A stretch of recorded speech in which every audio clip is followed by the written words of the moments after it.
Hey everybody, it's Bart Vickery checking in with Module 5 of Skinny University. Our topic today is less alcohol, and I know what you're thinking, Bart, please, not less alcohol. That's un-American, and it probably is a little bit considering that 72% of adult Americans do claim to drink alcohol, okay? So it is a topic, though, we need to discuss when it comes to our health and our weight loss. And I know something about it. So years ago, I got into a bad habit of drinking more alcohol than I should have been. Each night I'd come home late. I was building my real estate practice. So, I was working a lot of hours. I'd come home, have dinner, and then have 2, 3, sometimes 4 beers a night, 5 to 6 nights a week. I got into that habit, okay? And I didn't think a whole lot of it. And then as the years passed, I knew I wasn't doing the right thing. Looked in the mirror and I thought, I'm feeling awfully bloated, and I'm also looking awfully bloated. That was 25 pounds ago, okay? I've lost 25 pounds making some adjustments. One of them was less consumption of alcohol. Now I limit my intake to maybe a Friday, maybe a Saturday night, okay? A couple of cocktails. I've tried to mix in red wine, which has a much less impact than most other alcohols with regard to weight gain and also our health. So those are the things that I've done with regard to alcohol, is just limit my intake, okay? I don't drink, I do drink some alcohol, but I definitely drink a lot less than I used to, all right? So let's get into some of the areas I want to discuss. Okay, the first one is no alcohol. But Bart, you just said you do drink some alcohol. I do drink some alcohol. I still want to make some tweaks to that, but the best scenario with regard to your health and your weight loss is no alcohol. So for all of you out there that drink no alcohol, I applaud you, because you have a scenario that most of us don't have. You already have no alcohol in your life, and that's our best case scenario for our health and our weight loss, all right? No alcohol. Now, if it has to be some alcohol, we're going to discuss what would be some better options. As I mentioned before, red wine is probably the best alcohol option, is if there is going to be an alcohol option, but limit the amount, okay? The intake is a huge part of it, and that takes us to the next topic, which is number 2, excess calories. Alcohol is just that, it's excess calories. Calories that we wouldn't normally have consumed during that day with regard to our meals and everything else. We've added excess calories. The average beer is 150 calories, and I know some of you out there, you might be putting 6, 7, 8 of those away at one time with regard, and on top of all the other calories you've consumed for the day. So not a good opportunity.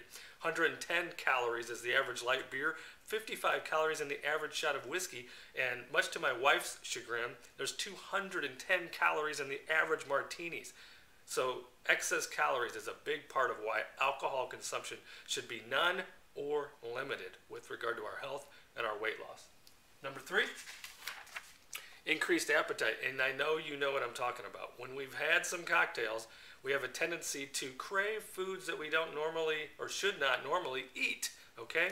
French fries, pizza, potato chips, all those things that we know aren't good for us, they taste just a little bit better after a few cocktails, okay? So it's not a good option, not a good choice, but it is what happens. It drives us to bad food choices. I'll give you a bad example, okay, that comes from my own personal experience. And as I've told you, I'm always going to try to be transparent in my life, so that comes through with you naturally, open, and honestly. But there's a festival here in Valparaiso called the Popcorn Fest that my wife and I attend every year. We let our hair down. I don't have a lot of hair to let down. We let our hair down, listen to the bands, and consume alcohol. We do consume more alcohol than we probably should. We've tried to put a little bit of a cap on that. But what it has led to, probably in the last 3 to 4 years in a row, our meal choice at the end of that evening has been White Castle. Okay, and I know what you're thinking. I don't consume White Castle ever, except for that one day a year. I'm trying to eliminate that, so I'm making you a promise right now. My goal for next Popcorn Fest, no White Castle when I'm done. But that is the craving that has come with it, and it happens to be close to where we exit the Popcorn Fest, so we have made trips to White Castle, making a terrible food choice, and always paying for it the next day, if you know what I'm saying, okay? Increased appetite, and it increases it in the wrong way, leading to bad food choices. Number 4, it also slows the fat burning, okay? So we've got excess calories, an increase in appetite, and now it slows the fat burning, but it is true because your body processes alcohol first. Alcohol is empty calories. There's no nutritional value whatsoever in alcohol. So our body will process that first before it does anything else. So it puts a slowdown, or it puts a hold on fat burning. Okay, when normally we might be burning fat during that time, burning those calories that we have consumed with regular meals. Now we've added some alcohol in. Our body will use that energy, will burn that first, which puts a hold on fat burning. Not a good thing. It's a bad combination when you think about all of these things together with regard to weight loss and health. And as I said before, alcohol is the enemy of weight loss. So drink less or drink none at all. If you are going to have some cocktails, throw in a few red wines. Okay, substitute that for your shot of Jack Daniels and your martini and your craft beer. I know those are in style right now, but throw in a glass of red wine if you're going to have a cocktail. Drink less or none, like I said. Thanks a lot for viewing. We'll see you on the other side.